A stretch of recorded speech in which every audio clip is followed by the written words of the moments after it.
É o texto nosso, Romanos 8. 8, 19 a 25. É o texto que nós vamos usar como texto base da aula de hoje. Acompanhe aí, por favor, a leitura. O que diz aí a palavra de Deus? A ardente expectativa da criação aguarda a revelação dos filhos de Deus, pois a criação está sujeita à vaidade, não voluntariamente, mas por causa daquele que a sujeitou, na esperança de que a própria criação será redimida do cativeiro da corrupção, para a liberdade da glória do Filho de Deus. Porque sabemos que toda a criação, a um só tempo, geme e suporta angústias até agora. Não somente ela, mas também nós, que temos as primícias do Espírito, e igualmente gememos em nosso íntimo, aguardando a adoção de filhos, a redenção do nosso corpo. Porque na esperança fomos salvos. Ora, esperança que se vê não é esperança, pois o que alguém vê, como espera? Mas se esperamos o que não vemos, com paciência o aguardamos. Amém? Vamos orar? Senhor, nós não podemos começar essa aula sem estar diante do Senhor em oração. Que o Senhor tenha misericórdia de mim, tenha misericórdia de nós. Que o Senhor sonde os nossos corações, que o Senhor os encha do teu Santo Espírito, e que o Senhor nos guarde, ó Senhor, do mal, de desviarmos dos teus caminhos. Que nós possamos amar o Senhor cada dia mais, amar o nosso irmão, Senhor, e conhecer mais o Senhor. Abençoe essa sala de aula, em nome de Jesus. Amém. O tema da nossa aula é cosmovisão. Então, eu vou só, para aqueles que perderam, dizer o que é esse palavrão, cosmovisão. Cosmo significa mundo, e visão é ver. Então, todo ser humano tem uma cosmovisão, ou seja, uma forma de ver o mundo. E essa cosmovisão é que vai guiar a sua vida. Cada ser tem uma cosmovisão. E nós sabemos disso porque, diante de situações, a mesma situação, nós vamos ver modos diferentes de agir. Então, diante do aborto, que é uma situação da vida, uns vão dizer que meu corpo, minhas regras. Outro vai dizer assim, de jeito nenhum, é obra da criação de Deus, é assassinato. Outros vão dizer assim, para mim tanto faz, não sou eu que estou passando por isso. Então, cosmovisão é essa maneira de ver as situações da vida, interpretá-la e agir. Todos nós estamos diariamente aplicando as nossas cosmovisões. Agora, nós que somos cristãos, temos que agir com uma cosmovisão cristã. Muitas das vezes, esse é o erro do cristianismo atual. Nós sabemos muito de Bíblia, mas não sabemos viver a Bíblia. Como viver o cristianismo no dia a dia? Como que eu vivo o meu cristianismo no meu trabalho, com os meus parentes, com os meus amigos, em família, nas festas, no casamento? A gente não sabe como agir, como aplicar. Então, nós que somos cristãos, nós temos que ter uma cosmovisão. Como que nós vamos ver o mundo? Como que nós vamos viver o mundo? Então, nós somos uma igreja reformada. Viemos da reforma protestante. Nós vamos falar sobre cosmovisão reformada. Quando nós falamos de cosmovisão, algumas perguntas vão se levantar. Para que eu quero saber de cosmovisão? Para quê? Será que a gente pode moldar a nossa cosmovisão? A gente pode formar a nossa própria cosmovisão? Será que a nossa cosmovisão é verdadeiramente cristã? Será que como eu penso, como eu ajo no dia a dia, é de acordo com aquilo que Cristo quer comigo? Será que ela é uma cosmovisão cristã? Agora, outra pergunta que surge: o que torna essa cosmovisão cristã? Que nós precisamos saber. E como é que eu faço para adquirir essa cosmovisão cristã? Como é que nós vamos agir sobre isso? Então vamos lá. Antes de nós entrarmos na questão da cosmovisão cristã, eu preciso que vocês entendam que existe basicamente dois tipos de cosmovisões que nós podemos chamar de cosmovisões antibíblicas ou não cristã, ou a cosmovisão do ímpio, do pecador, que não é cristã. Então, nós vamos nos ater, existem outras, mas nós vamos nos ater basicamente a duas. Uma se chama o materialismo e o outro o dualismo. O que é o materialismo? O materialismo, você sabe o que é. O materialismo vai dizer o seguinte: Deus não existe, o que existe é a matéria. Onde é que você vê isso? No Big Bang. O que aconteceu? No princípio era matéria, ocorreu uma explosão, milhares e milhares de anos, veio um verme, e uma bactéria, e virou um macaco, e nós somos fruto do macaco, que existe a matéria. Então, tudo que existe é matéria. Então, o importante é o aqui e agora, é aproveitar a vida não tem sentido, você tem que aproveitar a vida, o mais forte vence, sobressai sobre o mais fraco, o importante é ter, então, o importante é os prazeres, é isso que é o pensamento materialista, que é vigente no mundo de hoje, não é verdade? É só você ver as situações, você entra no Instagram das vidas, aí, nos TikTok da vida, o que você vê? Ostentação, festa, bebedice, nudez, promiscuidade, é nego viajando. Esse é o sentido da vida, é uma vida material, é mostrando carrão, é mostrando joia, é mostrando dinheiro, é dando 5 mil num tênis e por aí vai. É o que a gente vê. Essa é a visão materialista de mundo. Agora, existe a visão que nós chamamos de dualismo, que vem de duo, dois, que é uma maneira de ver o mundo de duas maneiras. O materialismo, muitas vezes os cristãos não vão aceitar, apesar de que existem algumas igrejas que são materialistas. Alguém pode me dizer uma igreja que é materialista? Me diga aí. Pode falar. Universal, não é verdade? Qual é o evangelho da Universal? Matéria. Você tem que você tem que ter dinheiro. A bênção de Deus está vinculada a quê? A matéria, dinheiro, né? A bens materiais. Então, isso entra dentro da igreja, mas essa não é uma visão cristã. E qual é o outro tipo de visão? É o chamado dualismo, que, mais do que o materialismo, tem a maioria, não vou assim, grande parte dos cristãos tem adotado o dualismo. Lembra que dualismo vem de duo. Qual é o problema do dualismo?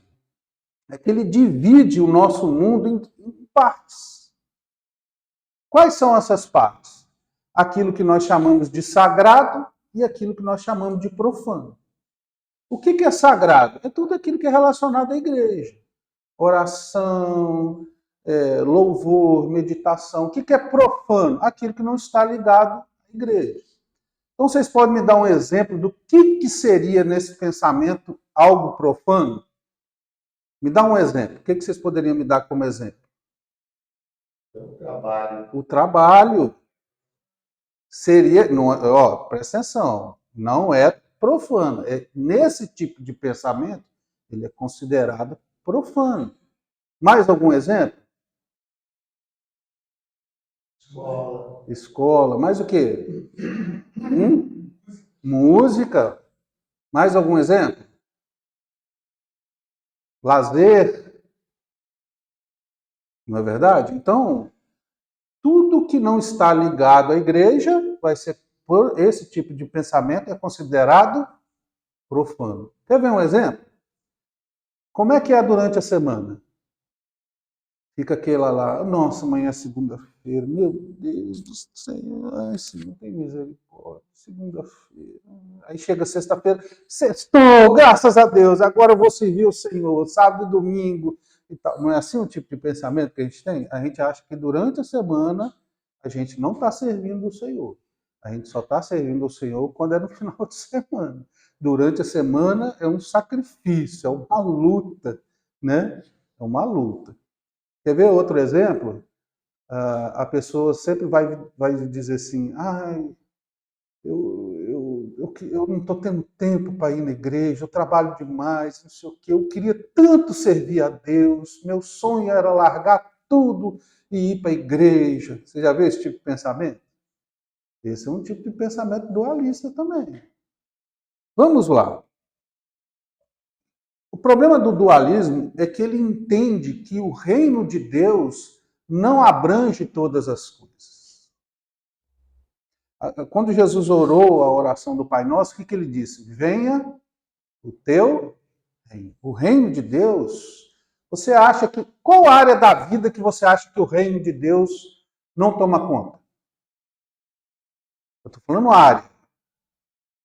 Se você falar assim, prostituição, você está falando de sexo. Então, o sexo é uma área que Deus toma conta, não toma?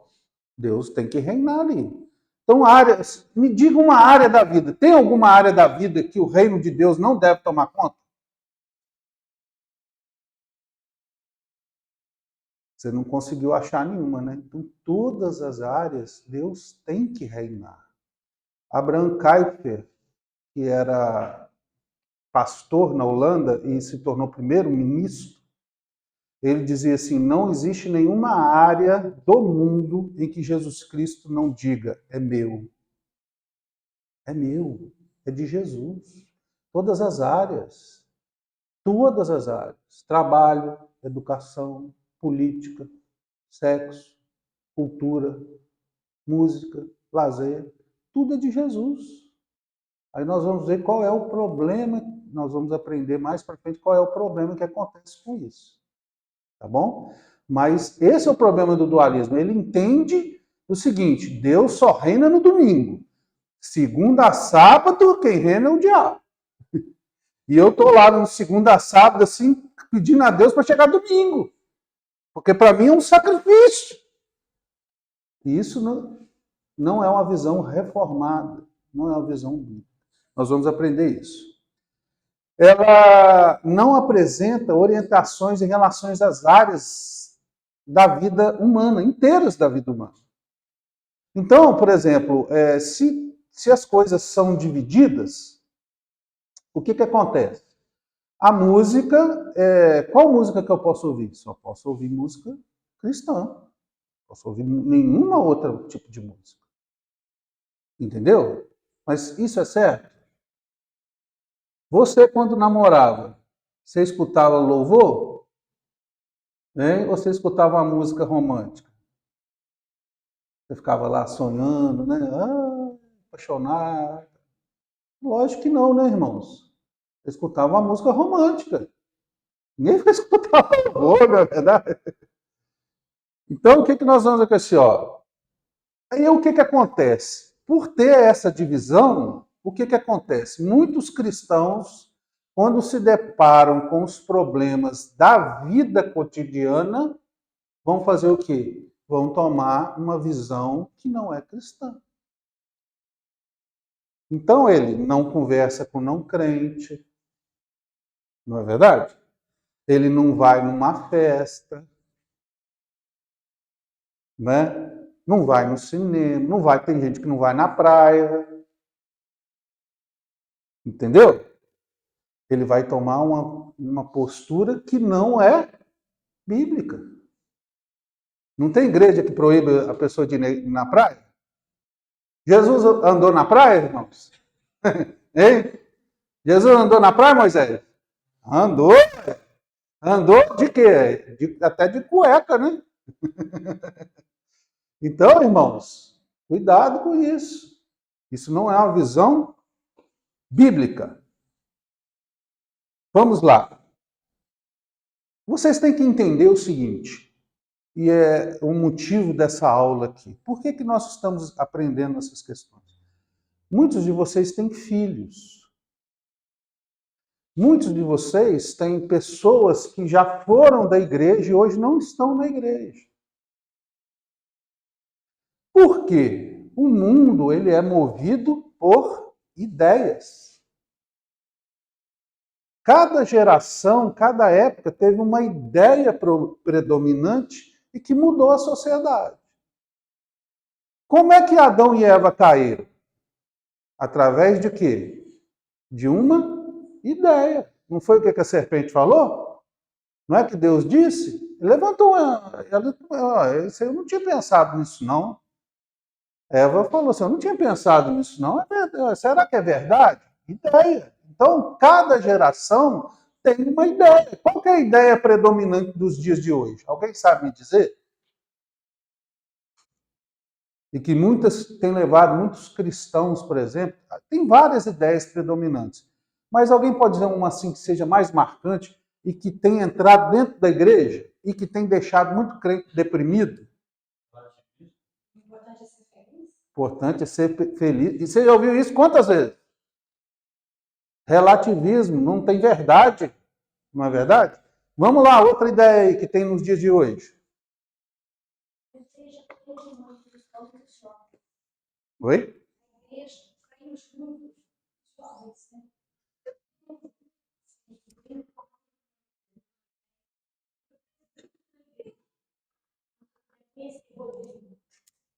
Hoje ele considera triste, Ele explica que os filhos dele são nossos filhos. A Aline que é sobrinho. Você veio de uma casa. Aqui, irmãos, eu esqueci do microfone. Fica aqui alguém com ele aqui e vai passando aí quando for falar. Porque senão não vai gravar. Irmãos, mas não se assuste com isso não, irmãos. Judas era discípulo de Jesus. Não se assuste com isso não. Assuste com isso não. Alguém já disse certa vez que existe uma linha muito tênue entre o amor e o ódio. Né? Quem já assistiu aquele filme Drácula de Bram Stoker? Lembra do Bram Stoker? Ele era servo, ele era um cavaleiro templário, né? Servo. E quando ele perdeu o amor da vida dele, ele virou o quê? Odiou. Conta a história do Drácula, né? Ele odiou a luz, né? Passou a odiar a luz, por isso que ele acaba se tornando um vampiro. Tudo aquilo que Deus amava, ele passou a odiar. E tudo aquilo que Deus rejeitava, ele passou a amar. Então, essa linha tênue é muito grande. Então, eu guardo muito isso aqui no meu coração. Não espere nada do homem. Não se assuste. Você pode ver pastor virar ateu, você pode ver pastor virar homossexual, você pode ver pastor deixar de mudar de religião. Você não se assuste com o ser humano. O problema está no coração do homem, né? E diz a palavra de que, quem diz assim, que o coração é terrivelmente o quê? Corrupto. Quem? Aí ele completa. O conhecerá. Às vezes nem a gente conhece a gente mesmo. Então a gente tem que ter cuidado com isso. É por isso que nós precisamos da palavra de Deus. É por isso que nossa oração tem que ser como a do salmista. Sonda-me, ó Deus. Vê se há em mim algum caminho mau e guia-me pelo caminho. A gente tem que pedir para Deus sondar o nosso coração. Sondar o nosso coração. Irmãos, então lembra que eu falei para vocês que a vida sempre foi, cada era teve um tipo de pensamento. Agora, como que o dualismo entrou dentro da igreja? Por que que hoje muitas pessoas pensam assim, servir a Deus é só tudo aquilo que está voltado à religião. E o resto, trabalho, política, tem gente que fala assim, Deus me livre, não quer saber. Quantas vezes você já ouviu falar isso? Deus me livre, não quer saber de política. Não se fala de política dentro da igreja. Por quê? Esse tipo de pensamento é um pensamento que dualista. Política do pecado é do diabo e o resto é de Deus. Política é do diabo, irmãos? O que nós vamos aprender? Isso que nós vamos aprender. O problema não é cultura do diabo. O problema não é a política, o problema não é a cultura, o problema não é a educação, o problema não é nada disso. O problema que nós vamos aprender é o rumo que ela tomou. Esse é que é o problema. É o rumo que ela tomou por causa do pecado. Então, queridos, como é que o dualismo entrou dentro das igrejas? Eu vou até 10h40 e paro. Tá bom assim? Tá bom para vocês? Tá bom? Então, 10h40 eu paro. Aí a gente continua domingo que vem. Vou falar sobre isso aqui. O dualismo, lembra que são duas coisas. Como é que ele entrou? Lembra que antigamente vocês já ouviram falar em mitologia? Não já ouviram falar em mitologia? Como é que surgiu a mitologia grega, a mitologia romana? Era uma tentativa de explicar o mundo. Como é que o mundo surgiu? Quem criou o mundo? De onde vem amor? De onde vem o ódio? De onde vem as guerras? Era uma tentativa de explicar o mundo, a mitologia. Lembra que o homem se desviou tanto de Deus que ele foi buscar em outras fontes. Lembra? Então surgiu a mitologia. Eles começaram a explicar as coisas através de mitos. Então, o mundo surgiu foi um Deus que criou ele, que é o Deus Todo-Poderoso. Aí tem os outros deuses, o panteão grego, aí tem e tem a Poseidon, aquelas coisas, aqueles deuses que são da mitologia. Isso aí para ver. São deuses da mitologia. Atenas, aqueles deuses que vocês conhecem. Me sumiu o nome do deus principal deles, era Zeus, isso. Obrigado, vocês terem me lembrado. Zeus. Tem até aquele super-herói, Shazam, né? Shazam é um acróstico, né? Para cada... É lógico que ele coloca ali bíblico, né? Salomão, Atlas, né?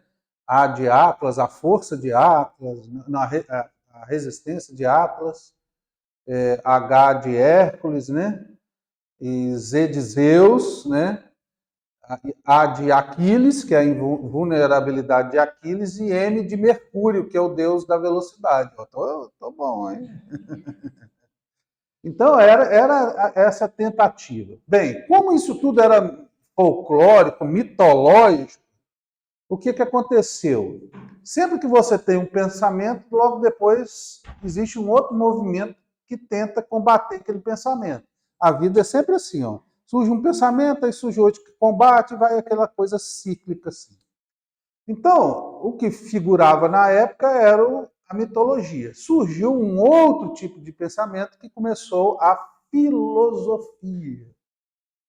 Filos é amigo, Sofia, saber. Então, é amigo do saber. Procurou explicar o mundo de forma racional e não de forma mitológica. Aí surgiu os filósofos, que são quem? Os pensadores. E nós temos vários filósofos, Aristóteles, Platão e por aí vai. São os filósofos que todo mundo já ouviu falar, né? Que estavam na Grécia, que é o berço que influencia o mundo até hoje.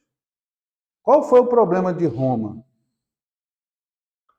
Roma conseguiu dominar o mundo em termos bélicos, mas não conseguiu dominar de forma de pensamento. Quem dominou o mundo foi a cultura grega, pensamento grego. Até hoje nós nos baseamos em pensamento grego.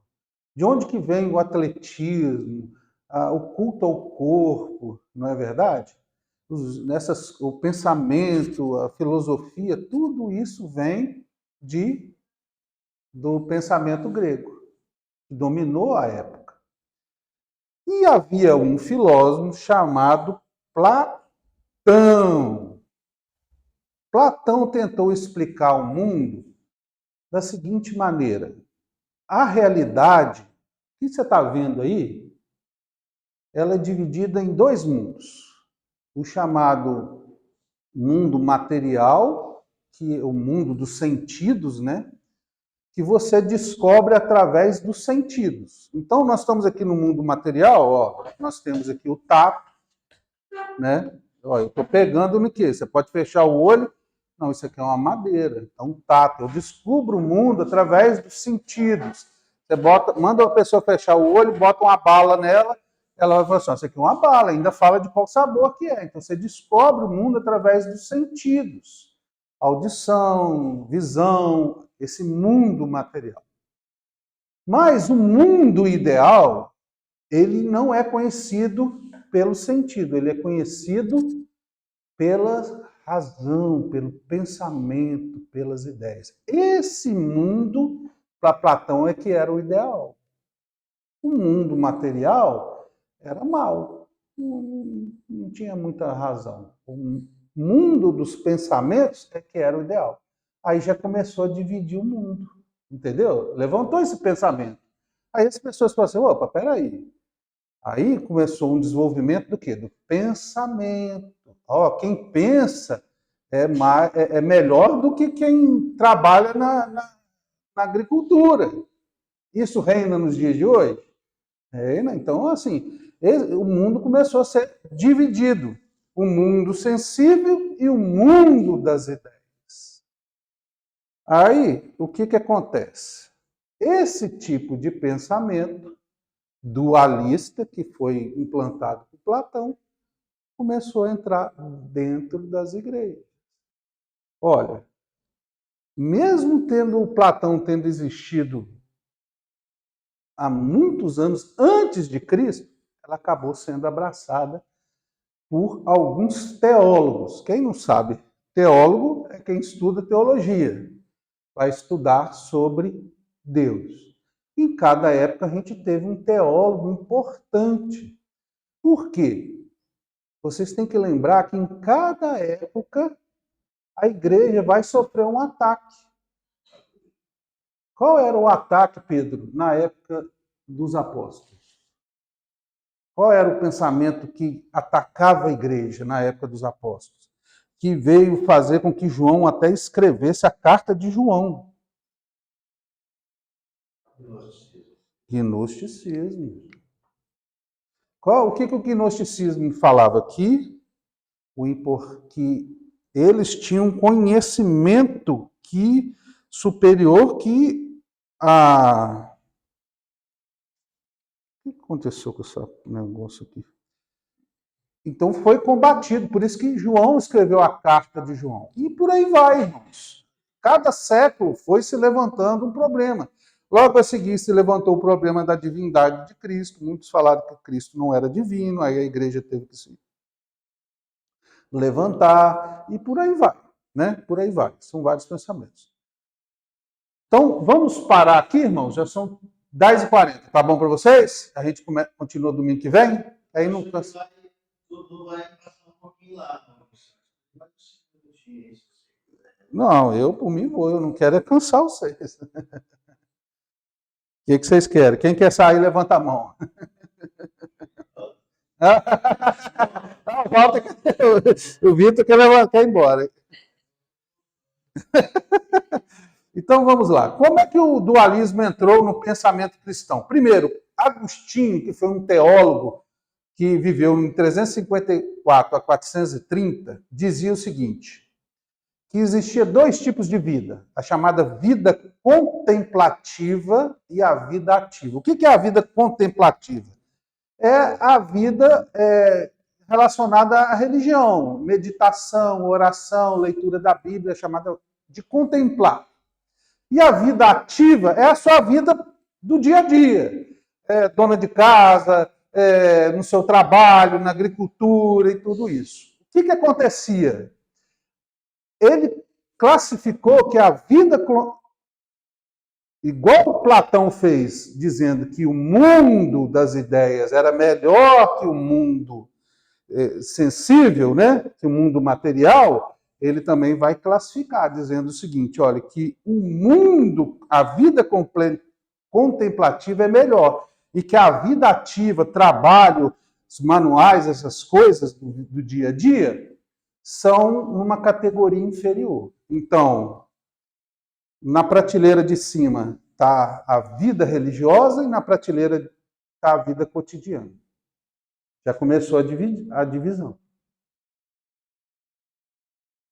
Olha o que um pensamento leva. A Bíblia diz assim, que um abismo chama outro abismo. Então, um pensamento sempre vai levar a alguma coisa. O que vai acontecer? Olha para vocês verem. Aí veio um outro teólogo chamado Tomás de Aquino, que viveu em 1225. O que ele dizia? Essa época que Tomás de Aquino viveu foi o período em que começou a haver, a igreja dominava fortemente o mundo, lembra? Idade Média, período muito forte. E o que ele dizia? Que a razão e o trabalho humano, a razão, o pensamento, a mente e o trabalho humano, eles têm valor sim, ele não negava o valor deles, vocês têm valor, tem valor, você precisa comer, não precisa comer, né? Então você tem que plantar, você precisa tomar banho, você precisa de roupa, tudo isso tem valor, mas eles precisavam adquirir a chamada graça divina para ter valor, para, vamos dizer assim, se tornarem num nível superior, na prateleira de cima. Lembra das prateleiras? Será que pode vir aqui? Ó? Aí está. Lembra que nós temos aqui a prateleira de cima, a vida contemplativa. Vamos botar aqui a vida religiosa, tá bom? E aqui a vida cotidiana, a vida do dia a dia. Tudo que relaciona a vida. Essa aqui é melhor. Para Tomás de Aquino e para Agostinho, é melhor. Para a vida cotidiana, tudo aquilo que você faz, se passar para o nível para cá, ela precisava da graça de Deus. Agora, como é que eu faço para adquirir essa graça? Onde é que eu faço? Ela estava na igreja. Isso é o pensamento de Tomás de Aquino, tá, gente? Ela está na igreja. Quem fornecia essa graça era a igreja. Então, o que acontece? Arte, ciência, música, literatura só tinha valor se estivesse ligado à igreja. Aí ela teria valor. Por isso que você vai ver que na Idade Média todos os artistas trabalhavam para quem? Para a igreja. Não é verdade? Todos eles. Qual a arte que tinha sentido? Vou pintar um quadro. Se tivesse que pintar um quadro, você escolher um quadro de uma pessoa ou o quadro de Maria e José? Qual que você escolheria pintar se você fosse na Idade Média? Maria e José, até porque a igreja comprava, que era rica. Vou fazer uma música. Qual música você vai fazer? Igreja. Vou escrever um livro. Vou fazer Eu sou arquiteto. Você preferia trabalhar para quem? Por isso que tudo aquilo foi dominado pela igreja, por causa desse pensamento. O meu trabalho, ele é valoroso. Por quê? Porque eu estou trabalhando para a igreja. Então, essa vida cotidiana, mais a graça que era fornecida pela igreja católica na época. Aí passava ela para o nível superior, aí a vida cotidiana passava a ter valor. E o que fez com isso? Houve uma divisão maior de sagrado e profano. Entendeu? Uma divisão maior. Então você imagina assim, uma pessoa um artista, que não trabalhava para a igreja, que não pintava um quadro, que não fazia uma escultura, né? Michelangelo, Da Vinci, que não fazia uma escultura, né? Davi, a escultura de Davi, a Pietà, não fazia aquelas esculturas. Todo mundo ia olhar para ele e falar assim, esse cara, não Zé Ninguém, não serve para nada. Bom é o Da Vinci, bom é o Michelangelo, ele fez Davi, ele fez a Pietà, o outro fez aqui, não é nada? Não tinha valor. E qual que é o quadro mais famoso hoje em dia, irmãos? Qual é o quadro mais famoso? Mona Lisa. Ela tem cunho evangélico, cristão, religioso? Não tem. Mas ela é um cunho artístico. Isso nos mostra que nós vamos aprender que Deus valoriza a cultura em todos os aspectos. Bem, podemos parar aqui então? Século XV? Pode ser? Estão concordando? Já são 10 para as 11, hein, irmão? Amém? A gente continua então domingo que vem.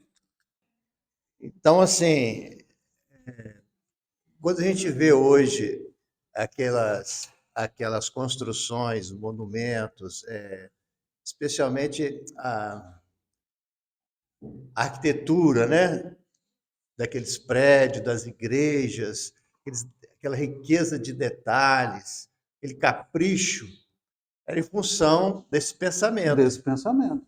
Só o que prestava era o que era para a igreja. Porque ele está fazendo como se fosse para Deus, digamos assim. Né? Então, o capricho, o esmero e a dedicação eram grandes. E hoje a gente critica, né?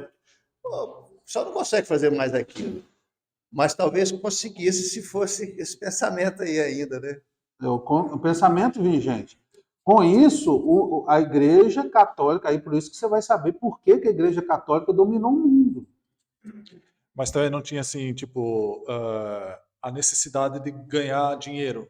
Porque a Igreja Católica era muito rica, né? Então, a necessidade de você fazer uma obra de arte para uma pessoa rica, a probabilidade de você ganhar muito dinheiro com isso era muito maior do que você fazer uma obra de arte assim, só por fazer ou por benefício do seu prazer, né? Então, tinha também, acho, um toque aí do dinheiro também. Lógico, né? Da Vinci, a história de Da Vinci diz que ele era, não sei se ele era ateu ou se ele era revoltado com a igreja, mas ele trabalhava para a igreja, porque era a igreja que pagava. Era quem pagava bem, quem era artista. Você, se você fosse artista naquela época, era como se você fosse trabalhar, sei lá, por uma grande empresa.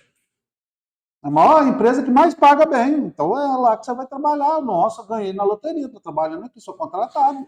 E daí tinha, assim, tipo, valores como tinta, mão de obra, que nem você construir, pintar a Capela Sistina, uma coisa gigante, que precisava de uma grande injeção de dinheiro inicial, de tinta, pintura, mão de obra, construir tudo. Tudo. Era muito mais fácil Muito mais fácil. falar com alguém que tenha dinheiro para fazer Com isso, né? certeza. Do que você querer fazer por você E mesmo. nós temos que lembrar também que naquela época acontecia também, era um período de muita superstição, né? Nós vamos aprender mais à frente, que foi chamado período das trevas, né? Então, a pessoa não conseguia, vai haver um atraso muito grande em várias áreas, por causa desse tipo de pensamento, né? Eu vou só adiantar para vocês. Vocês lembram que quando Nicolau Copérnico levantou a teoria, o pensamento de que o mundo era heliocêntrico, ou seja, que a Terra girava em torno do Sol, ele teve que se retratar, senão ele ia morrer. Porque o pensamento da igreja era o quê? Que o mundo era geocêntrico, A Terra era o centro e o resto girava em torno da Terra. Então, isso fez o quê? Por isso que eu falei, lembra que eu falei? Um abismo chama outro abismo. Esse pensamento levou o quê? Um atraso no mundo científico. Aí nós vamos aprender na aula que vem como que a reforma mudou o mundo. Vocês têm que ter orgulho santo de ser reformado, gente. O mundo que vocês vivem hoje é por causa da reforma. Se não fosse a reforma, você estava lá vivendo naquela época até hoje.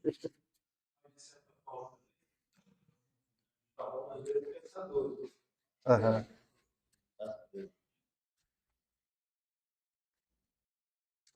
Aí, no caso, a gente está falando de grandes personalidades da época, né?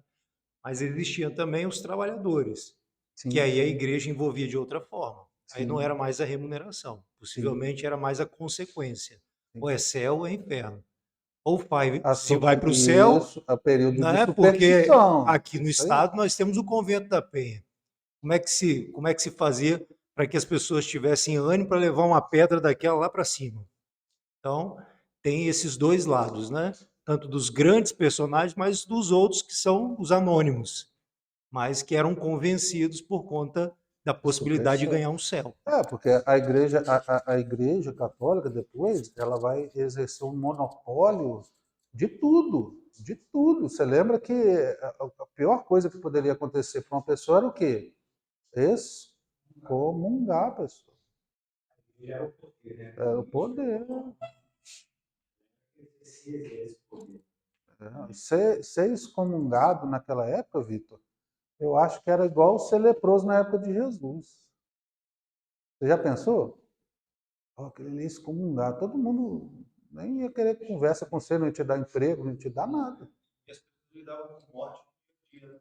Um A dia morte antes, era né? algo mais presente. Amedrontar, Isso. porque vacinas não tem nada. E aí você vai ver, nós vamos. Nós vamos ver, olha, foi muito importante que você falou isso, Salomão, porque a reforma protestante vai trazer um bálsamo para o mundo daquela época, que é a sola fide, somente a fé. Porque justamente por causa disso, porque as pessoas morriam você lembra da peste negra, da peste bubônica, né? Daquelas pestes que matou muita gente. E a teologia católica dizia o quê? Que a salvação é graça mais obras. Sem obras você não tem salvação. Agora, você imagina uma pessoa que era ateu, de repente converteu, por causa da pandemia e tal, e você vem com esse... E o cara não tem tempo de fazer obra. O cara entra em desespero. Então, quando você diz, não, meu irmão, é somente a fé. Crê no Senhor Jesus, será salvo tudo, cara. Olha que consolo que trouxe para aquela época. A gente precisa resgatar, hoje em dia, essa é a visão da sala de aula. Guarde essa frase aqui, foi eu que mandei fazer, tá? Doutrina. Nós precisamos de doutrina. Mas o céu me permite que você aqui cada hora. Mas como é bom a gente ter livre acesso.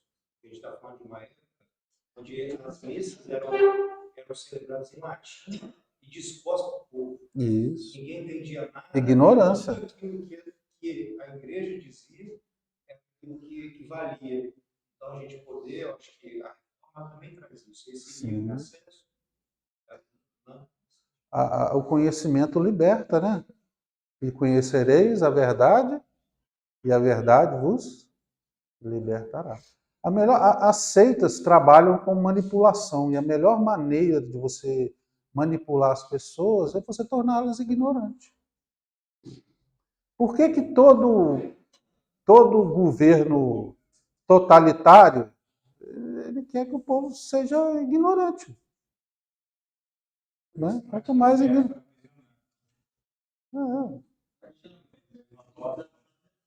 Começa então, surge um pensamento, um filósofo, e ideia para pensar. Aí quando se aplica na igreja medieval, é justamente o contrário. Isso nós vamos. Boa pergunta. Isso nós vamos aprender na próxima aula. A questão da queda do homem. Você acha que a queda do homem. Eu não quero antecipar, mas na próxima aula não é. A queda do homem atingiu todas as áreas do homem. Não atingiu só o corpo, atingiu a mente, a vontade, as emoções. De forma que tudo isso é inclinado para o mal. O bem que eu quero fazer, esse eu não faço, não é assim que Paulo fala em Romanos? Mas o mal que eu não quero fazer, esse está sempre diante de mim. É por isso que nós temos que ser como os bereanos. Tudo que você vê, qualquer pensamento que surgir, você tem que contrastar ele com a palavra de Deus. Espera aí, deixa eu ver o que a palavra de Deus diz. Opa, não é assim não. Você está falando bobinha aí, meu irmão. Então, ó, o pensamento, ele inclina para o erro. A Bíblia não diz assim que a sabedoria desse mundo é o quê? É o quê? Loucura. Qual que é o seu pensamento, irmãos? Que Platão e Aristóteles, eles são... Eu já vi gente falar assim que Jesus não era sábio. Ele não chega nem aos pés de Platão e Aristóteles. Lógico que não, irmãos. Porque para o mundo, o pensamento desse mundo é loucura. Loucura, irmãos. Não tenha vergonha, esses gênios aí, esses ganhadores aí, se eles não têm Jesus, eles são tudo doidos. Eles não estão baseados na Bíblia, eles são tudo doidos. Nós somos os inteligentes. Nós somos os sábios, porque nós temos a palavra de Deus. Luz para os meus pés é a tua palavra. E o que a palavra de Deus diz? Que em Jesus estão escondidos todos os tesouros. Todos os tesouros, irmão, estão com Jesus. Esse pensamento é que nós precisamos mudar. Tá bom? Mais alguma pergunta? Eu gostei das perguntas. Vocês estão bons. Amém? Amém? Deus abençoe vocês, queridos.